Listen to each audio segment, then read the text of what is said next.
Max Alaga ng unique toothpaste. With Max Protect formula, help stop cavities before they start, while keeping breath fresh. Try unique maximum fluoride protection. Para Max Alaga, Max Protektado. ACS. Wow, ang saya. Isang barangay na labada, puro mansa pa. Goodbye, pahinga. Mommy, isang laba lang yan sa Pride Bar Blue. May powerful stain-away enzymes na malupit sa dunit mansya. At di masakit sa kamay. Isang laba lang yan. Hello, pahinga. Hello, Pride Bar Blue. ACS.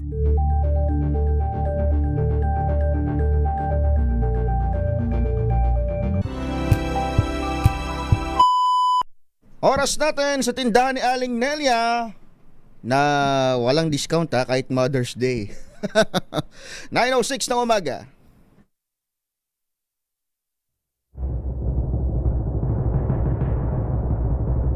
And the Golden Dove for Best Field Reporter goes to Giselle Ricafort, DZRH. Ito na ang 28th KBP Golden Dove Awardee, Best Field Reporter, si Giselle Ricafort, kasama si Edniel Parosa sa DZRH Stories Pinoy Documentaries. Kwentong dapat mong malaman. Kwento ni Juan de la Cruz sa araw-araw na balitaan. Mga muka sa likod ng headlines. Pakinggan at kasangkutan. DZRH Stories Pinoy Documentaries. Kasama sina Giselle Ricafort at Edniel Parosa sa DZRH Radio, DZRH TV at DZRH Online. DZRH Stories. Sige nga partner, ikaw, magkano ang bill mo ng kuryente? 3,000. Ay, baba. Nagmahal na yon, partner. Nagmahal na yun, nung, salagi na yun. Oo, kasi nung mga nakaraan, bumaba na ako sa 1,2,000. Pero pumalo pa rin sa 3,000 So, ibig sabihin, nagmahal pa rin. Halos, kung tutuusin, dun sa normal mong konsumo, Sumipa. twice. Oo. Twice or thrice ang isinipa. Sino bang hindi nakaranas Ayun ng nga. pagsipa? Mas malala yung iba nating mga kababayan. Oo, yan ang tinatawag na bill shock. Oo, bill shock kung tawagin ngayong panahon daw ng tag-init. Kaya lang, ang masaklap niyan tatanggapin na lang ba natin na lagi na lang ang rason bibigyan tayo ng dahilan ng factor panahon ng tag-init. At Magkakaroon ng bill shock. yung epekto pa, partner, ng krisis sa Middle East. Oo. Yung Iba pa yun. Oo, Kasi iba pang salik ho Ang yun. sinasabi doon sa Middle East, hindi naman siya major factor sa pagsirit ng presyo. Oo, Kaya lang, hindi ba, pinapabulusok niyan yung piso natin. Di ba, dollar-dominated, partner, yung mga yung fuel purchase Yan. natin, yung mga kontrata natin sa power. Correct. Kaya habang bumabagsak yung halaga ng piso natin, nagtatranslate sa mahal na generation cost. Sabi nga ng Meralco na lang, halimbawa. Halimbawa sa Meralco. Ayun na. Kapag nakita mo yung bill mo, halos nagdoble, nagtriple, wag ka nang magulat. Kasi yan yung tinatawag na bill shock. Kaya pa dulot ba? ng tag-init. Tapos sabi nga, yung epekto nga sa dollar-denominated nating energy source. Ang tanong, gaya ng tanong ko rin kanina, papayag ba tayo na yun na lang? Yung dahilan, hindi natin na-scrutinize masyado yung laman ng ating mga bill. Nito nga lang nalaman nung karamihan sa mga kababayan natin. Actually. Diba? Ilang taon na yan Oo. Oo, matagal na, partner, na minamandato ng batas yun. Pero ngayon lang din sila naging aware, yung karamihan. Dahil nga sa biglang lobo Biglang ng kuryente. natutula at pagbasa ng bill no? Sangkaterba pala yung Ayun na. pinapapasan sa atin. Habang yung ibang bansa, partner, sinasubsidize ng kanilang gobyerno yung Yan, bayarin sa sarap. kuryente. Nako. Dito sa Pilipinas, sangkaterba na pass-through charges. Pass-through charges. Oo, yung pinapapasan sa atin ng pamahalaan. Buhol-buhol ang traffic, kinat ka pa ng jeep, minura pa ng driver, at ulo'y uminis. Kumukulo na ang Ay, magandang umaga, Pilipinas! at sunod. Metro and Mega Manila! Sa lahat ng ating mga kababayan sa mga lalawigan, At sa lahat ng Pinoy, saan mang panig ng mundo, yan ho ang tatalakayin natin hanggang susunod na mga minuto. Kami yung inyong kasama hanggang alas 10. Ako po, Giselle Ricofort. Ako naman, si Edniel Parroso. Siyempre, bukod doon sa pag-scrutinize doon sa bill natin, alamin natin, partner, kung ano pa bang mga in-store mula sa gobyerno. Dahil, alam nyo, nasa loob pa rin tayo ng State of National Energy Emergency. Ayun na, oo. Hindi naman pwedeng label lang yan. Oo, ayaw iba nga, ayaw nga ng label eh. Oh, hindi ba nga sa state of partner? Oh. sorry, nag-loading ako. Hindi ba partner, kaya nga yung mga bayan-bayan, mabilis silang mag-declare ng state of calamity para mabilis magamit yung emergency fund. maramdaman ng mga Yes. nasasakupan, tayo pa kaya Ayan. na nasa state of national energy emergency. Ay maliban ho dyan, may binabantayan din ho tayo sa labas naman. Hindi lang ho yung Middle East War. Ha? Yung tension sa gitnang silangan, kundi eto na, may nagtatanong, ito ba'y panibagong pandemya? Ito ba'y ayan. pagsisimulan ng panibagong sakit? Dahil ho, meron kumakalat ngayon. Actually, outbreak to siya kung tawagin sa isang Outbreak? cruise ship.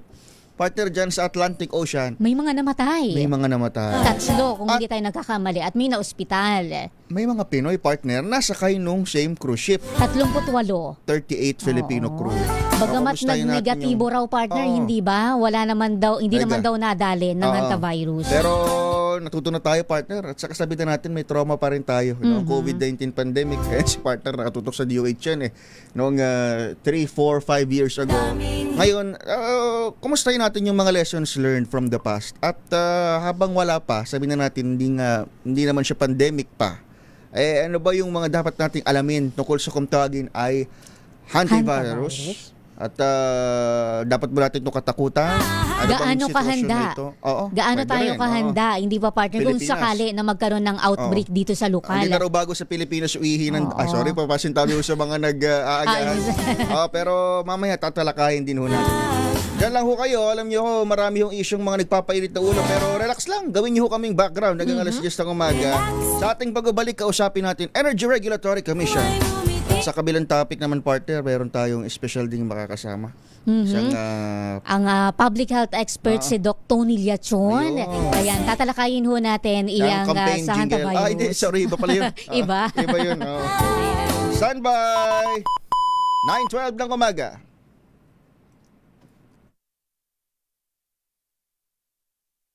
This time check.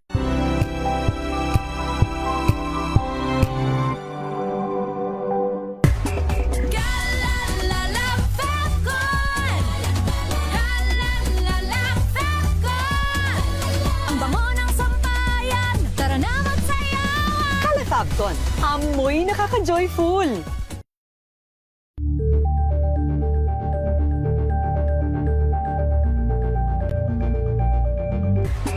Galalala Falcon!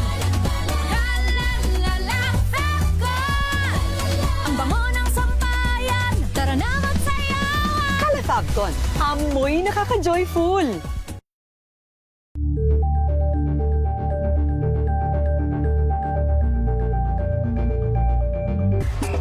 Galalala Falcon! Galalala Falcon! Ang bango ng sampayan, tara na magsayawan! Calafabcon, amoy nakaka-joyful. Now we are unboxing MX3 Plus.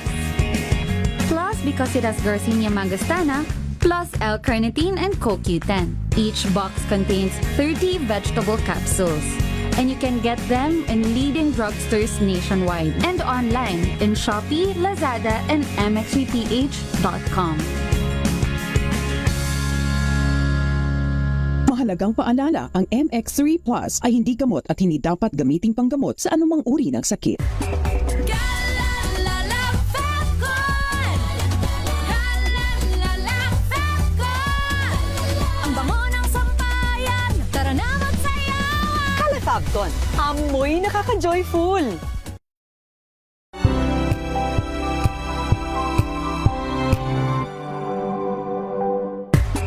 Galalala Falcon! Galalala Falcon! Ang bango ng sampayan, tara na magsayawan! Calafabcon, amoy nakaka-joyful. May nagbago budget? Akala nyo lang yon. So solid! White Rose Papaya, wow! White Rose! White Rose Papaya, wow! White Rose! White Rose Papaya! May glow up with a White Rose Papaya! White Rose Papaya. May puti power times 2 kasi may papaya at niacinamide. May shea butter and tea tree oil pa. Kutis sulit ang glow May up. glow up with a White Rose Papaya! White Rose Papaya. Kutis sulit ang glow up. ACS! Hello, Washi! Laundry day na naman! Yay! Anong meron? Mancha ng chocolate, putik, may libag pa! Kaya natin yan! With Pride Washing Machine Detergent, may triple stain-away formula. Tanggalang makapit, madikit, at malupit na dumit mancha. Kaya easy-easy ang labada. Mula noon hanggang ngayon! All you need is pride! All you need is pride! ACS! Tinesting, sinuri, siniyasan. Ang resulta? Super effective ang Shield sa pagpatay ng bakterya at virus. Shield Antibacterial Soap. Believe ang mga eksperto sa Philippine Nurses Association. At si Mami. Tiwala ako sa Shield. Shield Antibacterial Soap. Napatunayang mabisa. Ang mga nurse, tiwala. ACS! Galalala Fecon! Galalala Fecon! Ang bango ng sampayan, tara na magsayawan! Calefacton, amoy nakaka-joyful.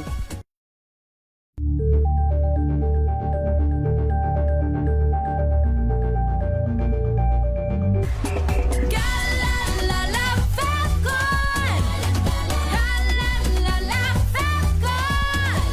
Ang bango ng sampayan, tara na magsayawan! Calefacton, amoy nakaka-joyful.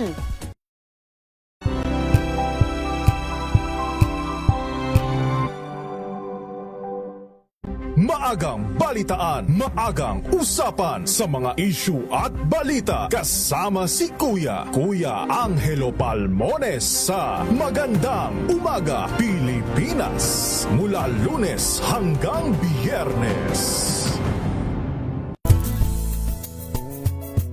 Number 1 na naman ang inyong DZRH sa latest survey ng Kantar Media na inilabas nitong January 2026. Hindi lang sa Metro Manila, kundi pati rin sa Mega Manila. Patunay na DZRH lang ang inyong tunay at totoong pinagkakatiwalaan. Taos-puso po kaming nagpapasalamat sa inyong patuloy na pagtitiwala dahil ang DZRH, una sa Pilipinas, una sa Pilipino. Saan ka man sa mundo, tayo Pilipino. DZRH Stories, Pinoy Documentaries. 9:18 ng umaga. Kasama sina Giselle Ricafort at Edniel Parosa. DZRH Stories, Pinoy Documentaries. Pinaunlakan tayo ngayong Sunday morning ng Chairperson Energy Regulatory Commission. Kasama natin sa ating linya si Attorney Francis Attornino Juan. Attorney Chair, good morning. Welcome mo sa DZRH. Good morning po, Attorney. Oo, magandang umaga, Edniel at Giselle. Yes, sir. Oo, may good news ka sa amin bago pumasok ang weekend dahil hindi na pinatagal pa ng ERC. Sa bisa ng State of Energy o sa ilalim ng State of Energy Emergency, inalis na muna yung, tama ba, yung pag-implementa ng paniningil ng mga charges sa kuryente na pang-suporta dapat ito sa renewable energy. Nagpapataas din ng bill. Chairman? Oo, meron tayong advisory na pinalabas nung Biyernes. Ito nga yung para ihinto muna yung paniningil ng GEA allowance na singil. Ayun. Itong GEA allowance or Green Energy Auction Allowance, ito yung imposition sa atin parang bilang suporta doon sa mga nagsisipagtayo ng mga renewable energy plants nang sa ganun ay mabayaran sila doon sa kanilang i-generate na kuryente, mabayaran sila doon sa presyo na kanilang ipinanalo doon sa auction na ginanap para dito. Sir, mga magkano siguro yung, ito, diretsuhin ko na. Kung ako, customer halimbawa, Mararamdaman ng Meralco, direkta. magkano sir ang mawawala doon sa aking bill na pwede kong i-expect? Ito ay 3 sentimo. So ito ay magiging kabawasan kada kilowatt hour na ikukonsumo mo, mababawasan ng 3 kilowatt hours. So kung typical na residential household ka na kumukonsumo ng 200 kilowatt hours, so aabot din yan ng 6 na piso. No. Bawas na rin doon sa kabuuang babayaran mo. Malaki na rin, no? Oo, malaki na rin natulong sa mga kababayan natin. Attorney, bukod po dito sa JEA na to, itong allowance na ito, may certain pass-on charges pa po ba tayo na nire-review currently para po sa possible na suspension at maibsan pa rin po syempre yung malaki po na bayarin sa kuryente ng mga kababayan natin? Oo. Lahat ng mga generation charges na hihigit kasi sa piso ang magiging impact, ito ay ni-require natin ang mga distribution utility na ipagpaalam sa atin para kung magkakaroon ng ganong impact, pwedeng mapag-aralan ng ERC kung may pag-uutos niya ng pag-utay-utay ang paniningil ng mga generation companies o kung ano pa mga regulatory environment intervention. Itong Meralco, meron kaming natanggap na bagong sulat.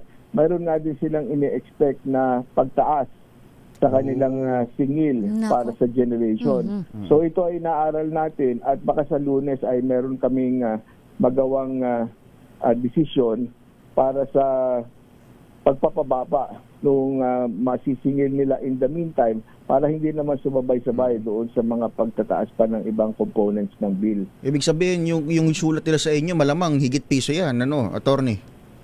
Oo, lumalaro ng mga piso, mahigit piso. Kaya tinitingnan, pinag-aaralan ng ERC kung mabuti na may magawa tayo para hindi ganoon kataas ang maipasingil sa kanya in the meantime. Itong partner at attorney, itong JEA at saka FITOL, nasabi mo nga, attorney, sa intro mo, talagang pang-suporta doon sa mga nasa renewable energy sector, na nakita na ba natin or na-project na natin na kung gaano kalawak o gaano kalaki yung mawawalang kita na dapat para doon sa sektor na yun? Oo, doon sa ating kasing pag-aaral nung historical na nakokolekta gamit yung JEA allowance, ito ay umaabot lamang ng mga nasa 68 million kada buwan.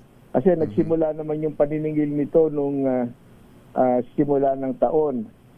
At nakita naman natin yung forecasted na paggagastusan yan para sa buwanan ay nasa 279 million. Yung balanse ng pondo ng JEA allowance nasa 466 million. So sobra-sobra naman. Kaya kahit mahinto ang paniningil ng JEA allowance, makakasiguro naman tayo na bababayaran pa rin yung ating mga renewable energy developers na entitled doon sa kanilang JEA price na ipinanalo sa auction. Alright. At least yun, may look forward tayo na tulong, partner, para sa ating mga kasamang kagaya natin na consumer. Pero at the same time, hindi naman napapabayaan o lalaylay yung pagtulong dun sa renewable energy sector. Attorney, balanse natin lahat kasi ang mga kilos natin. Attorney, we understand po na minamandato ng batas, yung sabi nga nila, isang katerba, no, na ipinapapasahan sa mga ordinaryong mamamayan na bayarin po natin sa kuryente. Habang ang ibang bansa po ay sinasubsidize ng kanilang gobyerno, bakit po ganito karami yung kailangan na ipapasan, Sir Attorney, sa mga ordinaryong tao? Of course, yung mga buwis, alam naman natin na talagang kasama yan sa pagnenegosyo. At ito lang naman din ang paraan upang ang gobyerno ay makalikom ng pondo para naman sa kanyang mga kung ano-anong proyekto at gastusin. Ang ibang mga singil dito tulad nung mga pang-social amelioration, like yung Lifeline, Senior Citizen, Missionary Electrification, ito kasi ay isip ng ating mga mambabatas at ng ating policy makers na mas mainam na manggaling ang pagpupondo nitong mga ganitong programa na may patungkol din naman sa paggamit ng kuryente. Manggaling na lang ang suporta mula din naman doon sa ibang kumukonsumo ng kuryente. Kaya nagkakaroon dito ng social amelioration program na ang suporta ay nanggagaling sa consumers o sa ratepayers.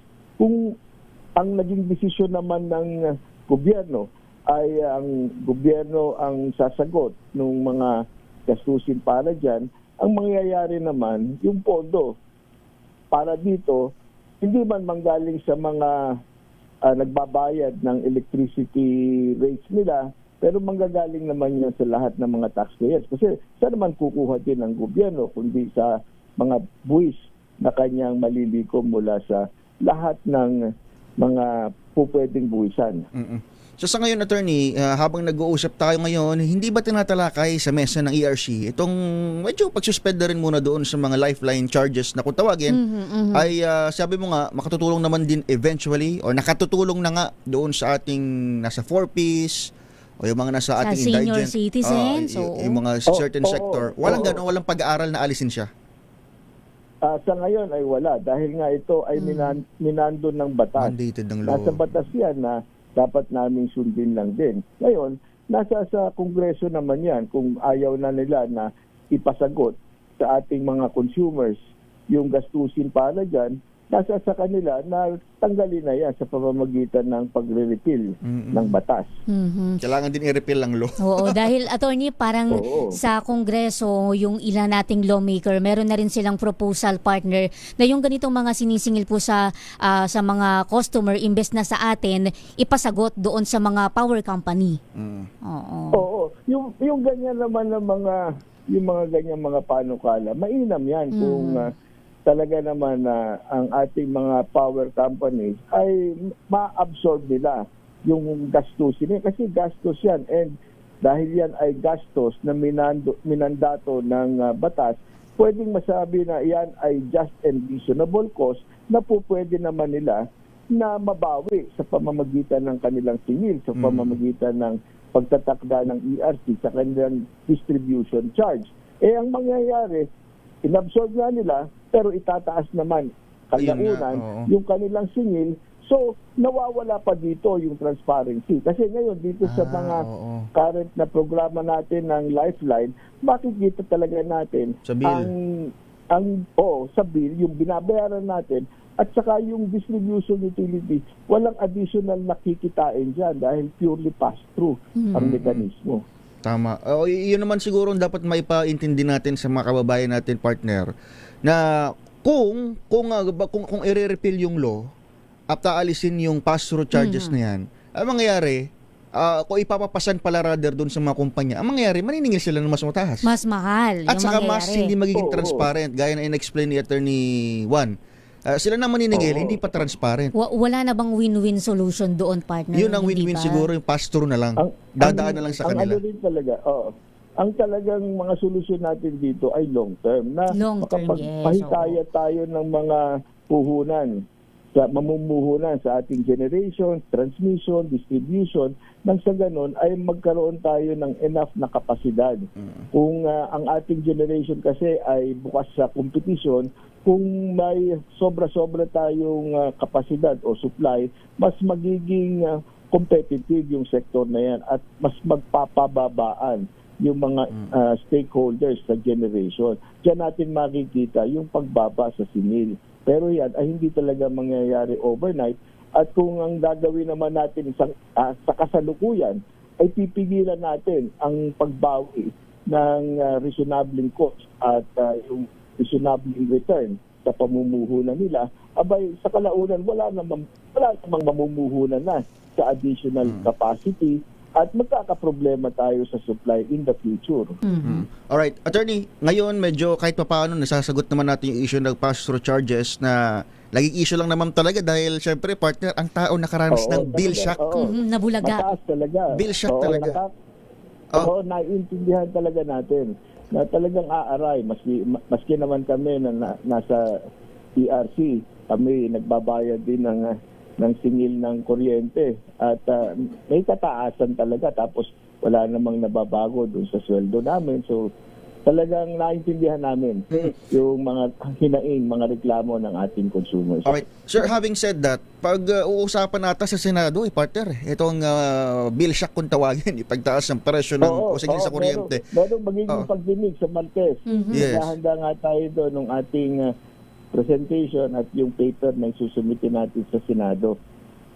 Sir, yun nga sir, yun na yung tanong ko. Ano magiging participation dyan ng ERC? At saka, outside the Senate investigation or inquiry, meron ba tayong ginagawang kahit papaano sa atin man lang na pag-siyasat or investigasyon doon sa nangyari ngayong pagtaas ng singil sa kuryente? Tuloy-tuloy naman yung monitoring natin doon sa mga pinasisingil sa ating mga distribution utilities. Buwanan nga kasi ay nagsusumiti sila ng kanilang reportorial requirements at dito na titingnan natin kung talagang yung siningil naman ng mga generators ng transmission provider sa ating mga distribution utility ay talagang naaayon naman doon sa mga kontratang pinasok nila o kaya ay doon sa presyuhang lumabas sa WSM. Yung sa transmission, tinitingnan din natin na kung ano ang nasingilan ng transmission company bilang ancillary service o kaya yung kanyang power delivery service charge at ito lang ang maipapasa naman niya sa distribution utility at ang distribution utility yan lang din ang makokolekta niya sa kanyang mga consumers. So tuloy-tuloy ang monitoring natin dyan. Attorney, 3 buwan, partner, hindi ba na walang 3 service? Oo, na walang service disconnection. Walang putulan ha? Oo, walang putulan ng kuryente pero may parang limited din yan, hindi ba?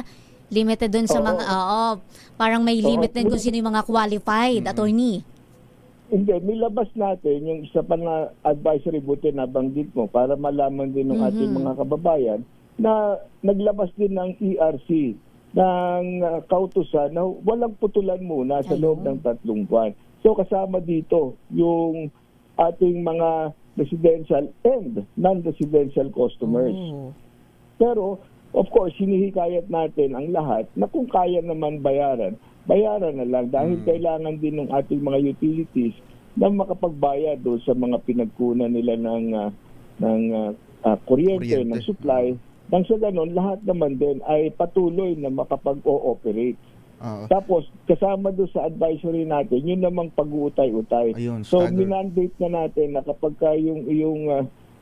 ikaw ay residential at 100 kilowatt hours pababa ang konsumo mo, pwede kang pumasok sa pag-uutay-utay na arrangement na kung saan sa loob ng 3 buwan mo na lang babayaran yung iyong current na electricity bill.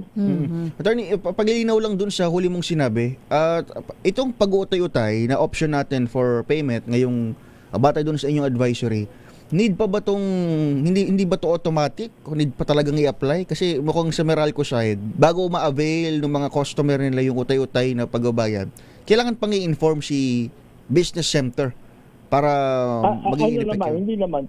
Pwede na kung hindi siya makakabayad kasi nung kabuang bill niya para sa buwan na ito, ibayad niya ay yung 1/3 lang, pwede na yun. Parang doon sa pagbabayad niya ng 1/3 lang, parang sinasabi na niya na ako ay mag-a-avail ng staggered payment arrangement.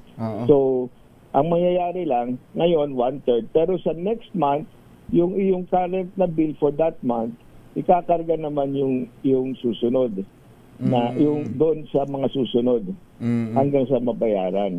Attorney, paano daw po yung mga kababayan natin na una nang naputulan ng kuryente? Pwede daw po ba na ibalik muna yung kanilang supply? Ganyan po, ganyan yung apila ng Power for People Coalition sa ERC po, attorney. Pag-aaralan natin yan kung gaano kadami yung apektado niyan kasi nga ang ating advisory magsisimula itong buwan na ito. So kung yung mga naputulan ay medyo may katagalan na bago pa umabot doon sa covered period, so hindi talaga makakasama yon dahil ang ating intention is prospective, yung makakasama doon sa covered period na magsisimula ngayong Mayo. Alright. Attorney Francis Juan, sir, maraming salamat po sa oras at abangan namin yung maging presentation sa Senate. Marami yung mga nanay ngayong Mother's Day nag-aabang kung paano pa nila babudgetin itong kuryente. Oo. At pumabati ako ng Happy Mother's Day sa lahat ng mga nakikinig. Salamat po, Attorney. Happy Sunday. Salamat. Thank you, sir. Si Attorney Francis Alright, Attorney thank you. Luan, ang chairperson natin sa Energy Regulatory Commission. Kasama sina Giselle Ricafort at Edniel Parosa. DZRH Stories, Pinoy Documentaries. Pagdating ko lang, partner, bago lang tayo mag-quick break. Yung kuryente.org kasi, partner, nakausap din natin itong past few days. At bago pa nisuspendihin ng ERC yung J at saka FIT-all, baka kasi masyadong technical sa ating mga kabayan. Ganito na lang yung J at FIT-all at saka yung para sa 4-piece, pare-parehas yan mga extra charges sa kuryente. Ang pinagkaiba, yung sa 4-piece na napupunta sa mga 4-piece beneficiaries at meron pa yung sa senior citizen, yung mga lifeline nila, yan ay mandated ng batas. So ang hirap talaga niyang kaltasin. Kailangan mong kalikutin yung batas. At matagal na siyang umiiral. Matagal na umiiral. Yung J at FIT-all ay bukod sa mas madali siyang suspended, gaya niyan, yung ginawa ng ERC, partner, mas malaki yan. Mas malaki yan yung amount niya. So ang sinasabi ng kuryente.org, instead na pagdiskitahan natin yung kapwa natin mahirap, tanggalin na lang natin yung pass-through charges o yung additional charges na napupunta directly doon sa mga korporasyon. Correct. So, Yung binabanggit ko nga, partner, hindi ba, may ganyan na proposal yung ilan nating mga mambabatas. Malalaan din natin kung ano yung mga ilalatag ng ERC sa pagdinig ng Kongreso, partner, sa Tuesday ba? Tuesday. Pero yun, gaya nga binanggit ni partner, of course, ipapasalamat tayo doon sa agaran na aksyon doon sa petition na kahit paano pamurahin yung bill. Pero abangan pa rin natin yung magiging investigasyon doon sa bill shock. Ano yung manig sa maraming mga nanay even before Mother's Day. 9:36. Ang oras na yan ay hati.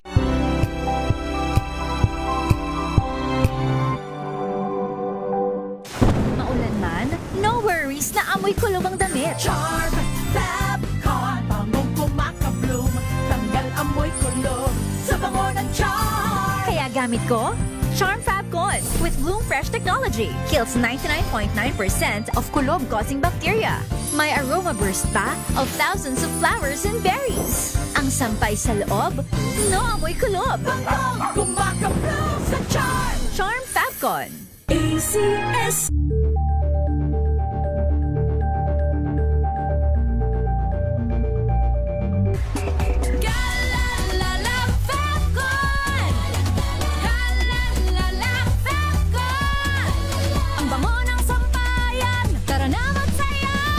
Fabcon, amoy nakaka-joyful.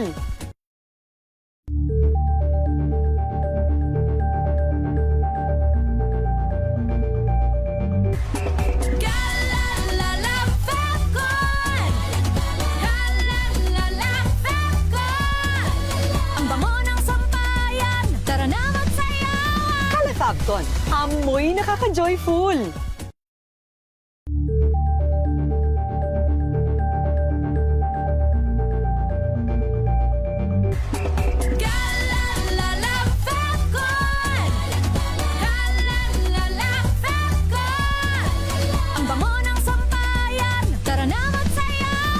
Fabcon, amoy nakaka-joyful.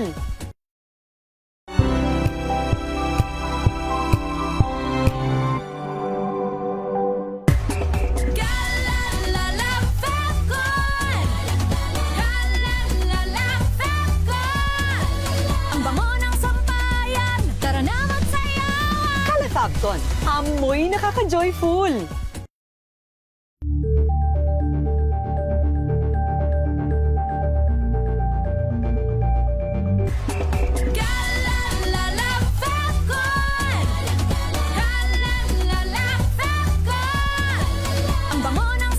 Fabcon, amoy nakaka-joyful.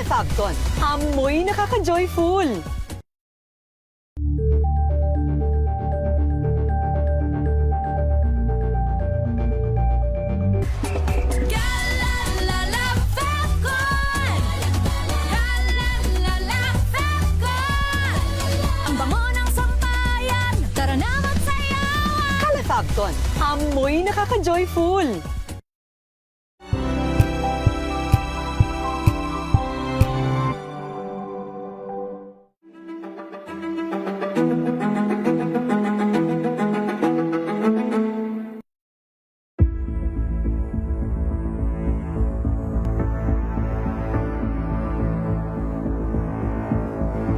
kung gumagana, ipinakikinabangan ng tao, bakit ka pa mag-iisip?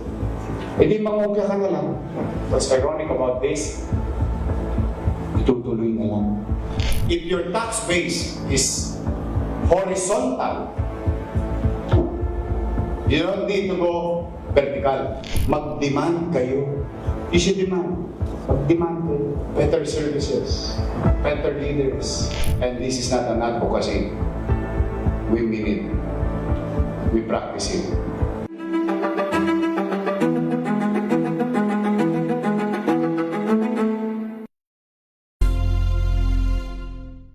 We've got you covered. From the hottest hits, exclusive interviews, kilig to the bones fan meet experience, and hataw performances of your favorite stars. Saturdays, 12 noon, dito lang sa DZRH TV.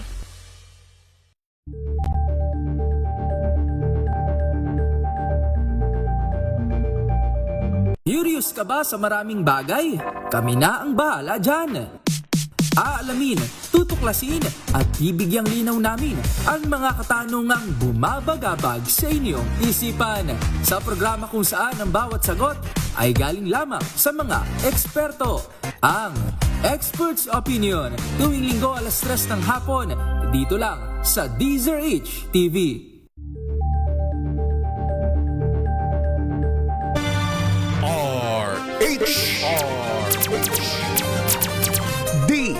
DZRH Stories, Pinoy Documentaries.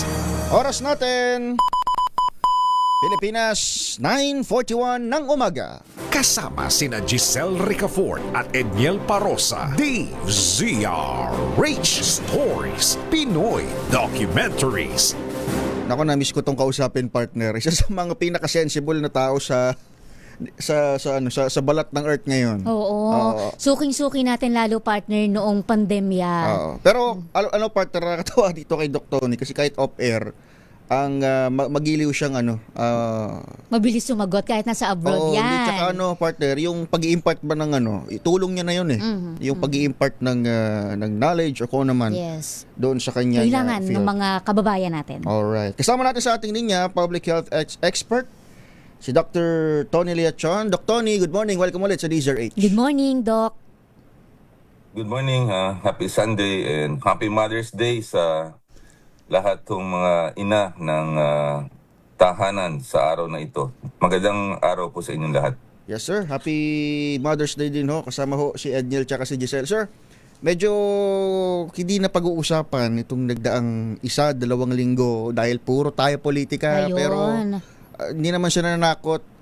May mga balita, partner, doon sa Atlantic Ocean, yung MV Hondius, isang cruise ship na nagkaroon ng outbreak na kung tawagin ni hantavirus at nagiging part ng discussion online ay kung ito ba yung susunod na pandemya. Ayun. Meron bang susunod na pandemya?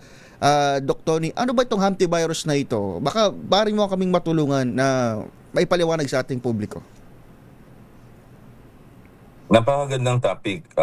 Kahit sabihin natin maliit na virus, pero dahil bago siya at dahil tayo ay nanggaling sa COVID pandemic, dapat pa rin nating isaisip ito. Not really to create or so panic para sa mga tao, para maunawaan. Our role dito, lalo na sa inyo sa media, is to enlighten.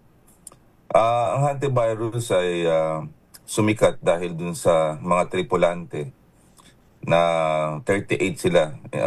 Una, ang namatay ay 5. Balita ko, 6 na ngayon. Yan po ay matagal na pong isang sakit na na-describe pa 1950s, 1960s. At yan po ay unang nakita sa Andes Mountains po sa South America.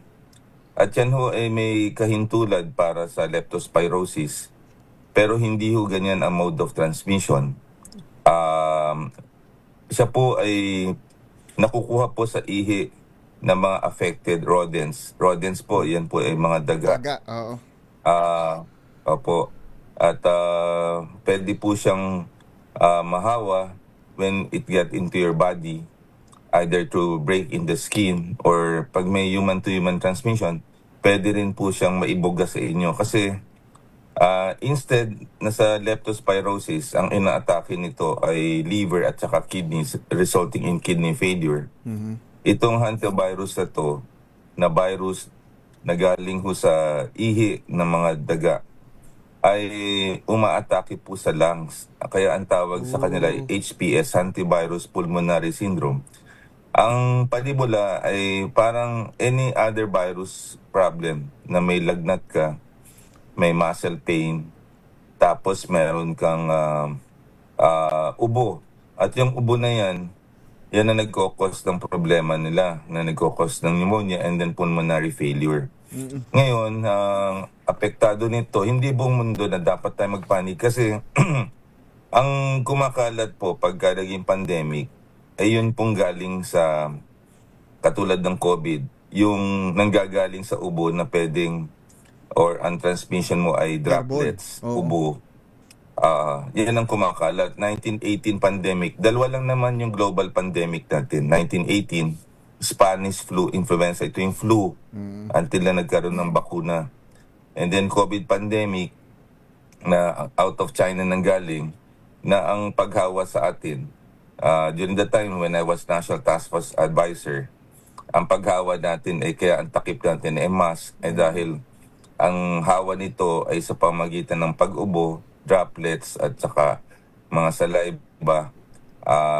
And then of course, leading to pneumonia and leading to fatal pneumonia and other complications na nakikita natin. May long COVID syndrome na para may brain fog and all. Ito po, mga kaibigan, may affect dun sa mga areas na may daga, pero hindi to nakakalusot pa sa other areas, nakakonfined.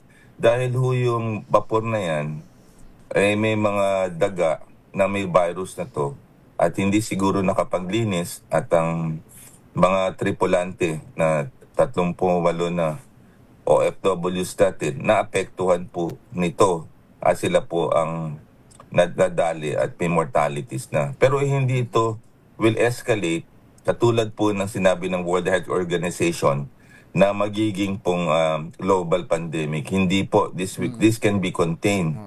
But wala po tayong vaccine para dito. So enlightenment ang kailangan natin, paglilinis, vigilance at saka sa mga naglalayag po mga vapor na sasakay ang Pilipino. 12 to 15 million ng Pilipinos natin. So dapat globally.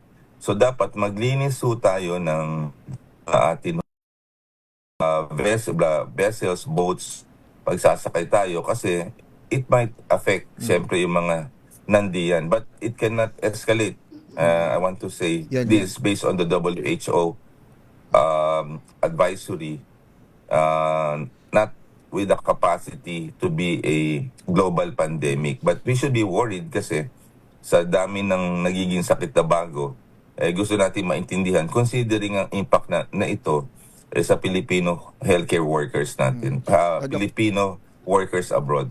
Bago ko lang ipasa sa iyo, partner, importante minamagit ni Doc Tony na wala tayong, hindi siya magiging pandemic sa ngayon, yung binamagit ng WHO. Pero just earlier, Doc Tony nagbigay ng statement ng Migrant Workers Department, Secretary Hans Leo Kakdak, stated na negative na lahat, o nag-negative lahat rather, sa hantavirus yung 38 Filipino crew members ng MV Honduras. That's good news for us. Syempre, uuwi ang mga yan dito. Go ahead, partner. Oo, Doc Tony, less transmissible than COVID-19 po itong hantavirus yung binabanggit ninyo kanina. Tama po ba, Doc?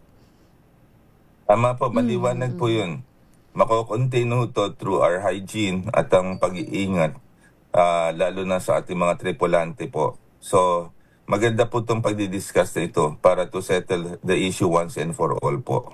Wala pong dapat ikabahala at hindi dapat mag-cause ito ng panic yung sinasabi nyo po, Doc, kanina. Ang ibig sabihin din ho ba niyan, wala pang pangangailangan para po tayo ay magpatupad ng travel restrictions, hindi ho ba? Of course. Hindi tayo dapat magkaroon ho ng travel ban or restrictions po. Ang kailangan natin ay pag-iingat at paglilinis ang kailangan natin. Yun ho ang pinaka-importante dito. Ang pinaka-importante sa lahat is preventive health education. So, alamin kung paano ka mahahawa. And therefore, nandun yung pag-iingat. Kung ang pinagmumulan ay mga apektadong daga, ang ihi nila, naturalmente, ang kailangan natin gawin, sabihan ho, yung ating migrant workers at saka yung involved sa marina, na yung vapor, pagdadaong ho, ay maglinis po niyaan bago dumaong ng Pilipinas. At ang ating mga kababayan ay mag-ingat din sa kanilang mga kwarto at maaari magbota sila kung sakaling they will be working in areas in the ships na maaaring hindi natin affected by rodents or rats po. Yun lang naman. At mga kababayan natin, rest assured, I don't think this will escalate into another global pandemic. At i-welcome natin ho yung mga kababayan natin babalik with open arms na hindi tayo natatakot po sa kanila. Dr. Curious lang ako kasi kung rodents to human transmission, sabi nyo nga parang galing sa likido nila such as ihi, parang sa leptospirosis. Ang pinagkaya ba yung tama nitong hantavirus ay sa baga. Paano naman yung human to human transmission? Pag human to human ba, kailangan likido pa rin? Or paano to? Kasi sabi ng WHO, human to human yung naging transmission doon sa Embion Juice. Airborne ba yan? O yun nga nagiging airborne ba kapag human to human na? Magiging airborne siya pagka umatake siya sa baga. Pero kasi 'di ba ang sakit ng mga virus, bigyan ko ng example. Let's say ang hepatitis, ang attack niya sa liver, ang AIDS sa immune system, ang COVID pangkalahatan pero pneumonia, ang flu sa buong katawan, mayroong mahina. Ang ibig sabihin, ang virus may sarili siyang inaatake.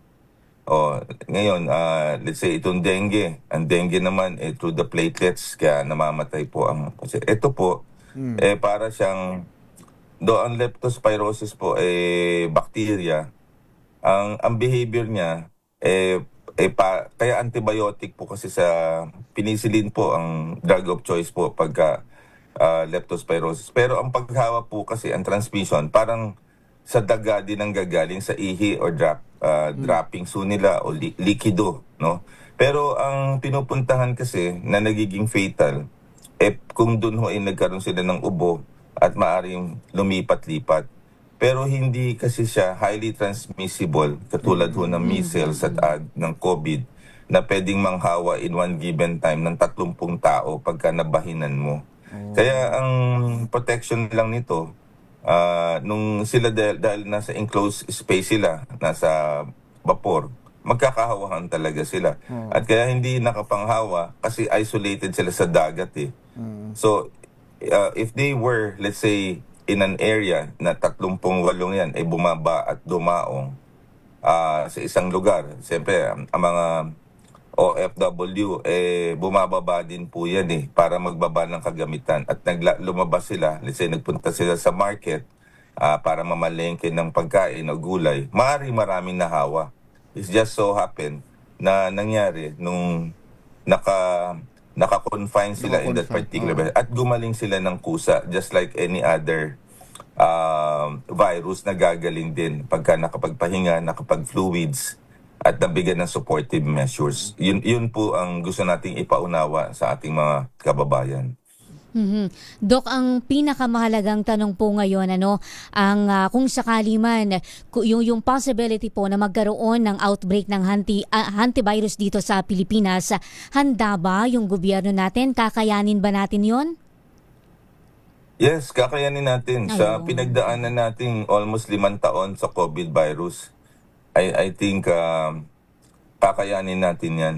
Alam nyo, ang biggest problem lang kasi sa mundo, sa healthcare, ay ignorance. So we need to educate people. And this is one particular venue na nakakapag-educate tayo. Number 2, ineptitude. Yung alam na natin na mali, hindi natin ginagamit. So ibig sabihin, kahit tayo sa bahay, pag nakakita tayo ng mga ganyan, linisin natin yung mga pwedeng droppings din ng mga daga or aso or pusa, yung mga yung kanilang mga ihi. Kasi leptospirosis din naman yan. Pero itong hantavirus, kung bababa sila sa atin, magaling na, wala na pong fear. Ang kailangan lang, yung vapor na gagamitin nila, linisin nila na mabuti para yung sasakay muli, hindi naman humaapektuhan. So, I don't think it will escalate. At kayang-kaya natin yan sa pamagitan ng Department of Health, DILG, and all other venues for prevention. Kayang gawin po yan na iprotektahan po natin ang ating sarili. And with that, Doc, maraming salamat sa pagsama sa amin to educate, again, our kababayans. Kapag may development dito, sir, kayo rin ang isa sa mga una namin tatawagan. Thank you ho. Salamat, Doc. Happy Sunday. Happy Sunday. Thank you very much.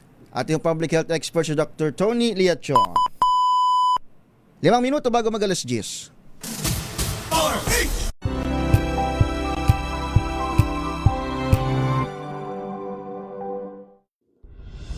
Tuloy-tuloy ang pagtulong, tuloy-tuloy ang pagseserbisyo, at tuloy-tuloy ang balitaan kasama si May Binauhan sa Operation Tulong mula Lunes hanggang Biyernes.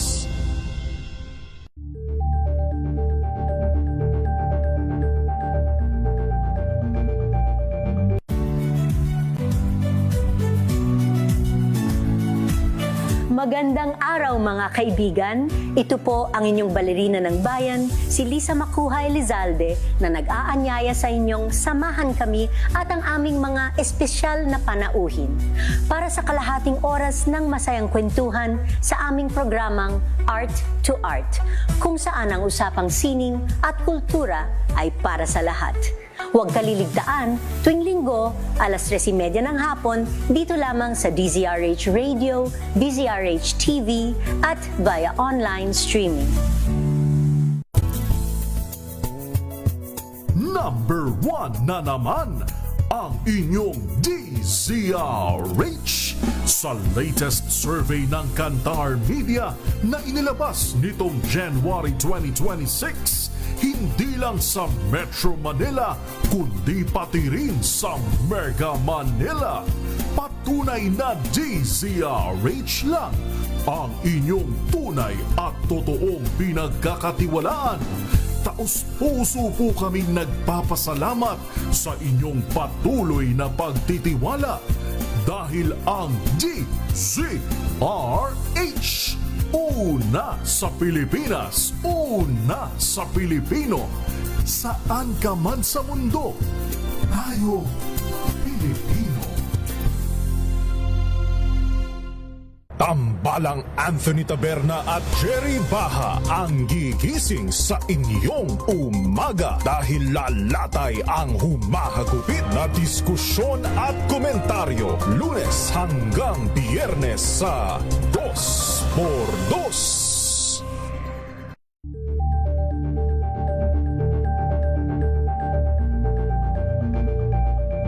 Alamin ang mga maiinit na isyung pambayan, mga balitang kailangan mong malaman, usapin sa pamahalaan, politika, ekonomiya at kabuhayan. Ito ang mga dapat mong malaman, pakialaman at pag-uusapan dahil kayo ang tinig ng mamamayan dito sa Damdaming Bayan.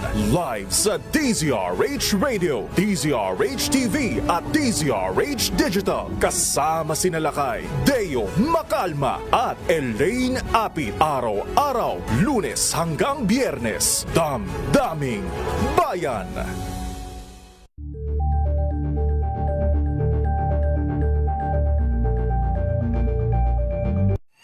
Mga balitang gigising sa inyong umaga. Mga balitang kailangan mong malaman. Mapapakinggan sa ACS Balita sa 2x2. Kasama sina Anthony Taberna at Jerry Baha. Lunes hanggang Biyernes.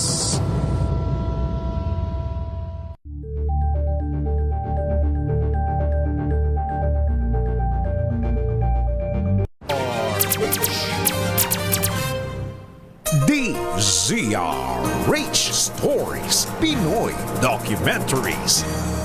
Tuloy ang kampanya kontra kriminalidad ng Taguig City Police Station matapos maaresto ang lahat na kabilang sa top 10 most wanted person sa buwan ng Marso at Abril ngayong taon. Umabot na sa 4 na magkakasunod na buwan ang matagumpay na pag-aresto ng Taguig PNP sa mga kabilang sa mga most wanted tulad na lamang na nauna ring operasyon noong Enero at Pebrero.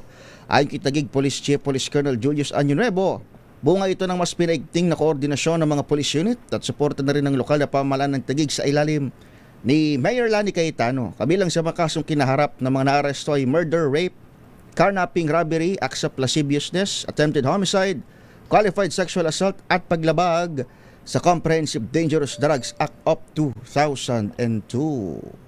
Buhol-buhol ang traffic, kinat ka pa ng jeep. Ay, Happy Mother's Day! Driver at uloy Partner, Happy Mother's Day sa iyong... Hindi sa akin hindi sa'yo. Pinutol mo kasi agad ako eh. Sa iyong mudra. Happy birthday. Happy birthday lang din. Happy birthday lang din. Oo, ni Mother. Happy Mother's Day po sa aking nanay. Syempre sa lahat din, partner. Kay Aling Nelia. Ayun, Hindi niya ba day off ngayon? Nag-day off kami kahapon. Kaya kayo, nauna. Nauna na. Walang walang tawag dito. Walang discount Hindi naman Pasko eh. Bakit? Mother's Day hindi dapat Pasko. hindi si Aling Nelia magbibigay ng discount kapag ganitong occasion. Dapat sa kanya natin ipinaparamdam. Ayun na. Ay, Happy Mother's Day din siya kay Lola Tessie Ostil dyan sa Cubao, Quezon City. Also kay Dr. Mirasol Ostil. Happy Mother's Day. Binabati kayo ni Sherwin Alfaro. Happy Mother's Day din po sa commander ni dating NBI Director Jaime Santiago. Dating commander? Sa commander ni dating NBI Director. Okay. Kay Judge. Happy Mother's Judge. Day po. Nakatutok ngayon sa atin si Judge. Siyempre sa ating mga kasama rito sa DZRH News Center, sina Ma'am Milky Riguna, Miss Let Narciso, Happy Mother's Day po. Malu Cabral. Uy, si Ma'am may Milk binuuhan. nag-champion, Kaya nga naiuwi ang kampyonato. MVP. Wow. Lakas pumalo. Ang husay, ang husay. Iba. Boset, ibabati ka ba Happy Mother's Day?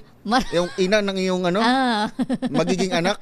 Magiging anak. Advance bata pa yan si Boset eh.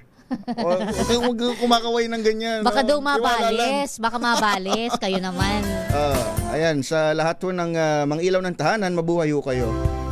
Susunod na ang huntahan kasama sa DZRH. Hindi pa ho ito mga nanay ha, pero magiging balang araw. Si Giselo nagsabi pagdating ng tamang panahon. Kasing responsable na lang, kasing responsable rin ng mga ina. Yes.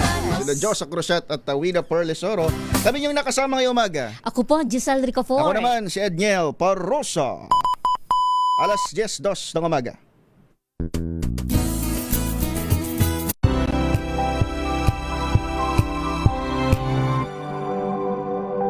Tinesting, sinuri, siniyasan. Ang resulta, super effective ang Shield sa pagpatay ng bakterya at virus. Shield Antibacterial Soap. Believe ang mga eksperto sa Philippine Nurses Association. At si Mami. Tiwala ako sa Shield. Shield Antibacterial Soap. Napatunayang mabisa